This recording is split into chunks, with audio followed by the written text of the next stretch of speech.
ভূতের নৌকা। বাংলাদেশের এক প্রত্যন্ত গ্রাম, যেখানে পদ্মার শাখা নদী বয়ে গেছে।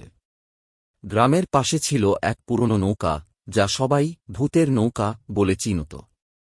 দিনের আলোয় নৌকাটি দেখতে সাধারণই লাগত, তবে সন্ধ্যা নামলেই গা ছমছমে এক পরিবেশ তৈরি হতো।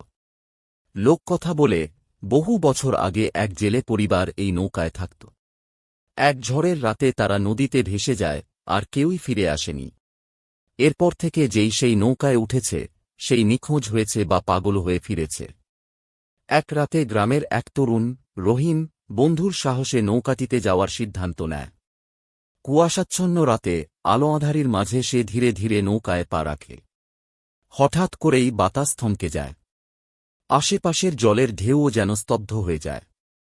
হঠাৎ নৌকার ভেতর থেকে ভেজা পায়ের শব্দ আসে।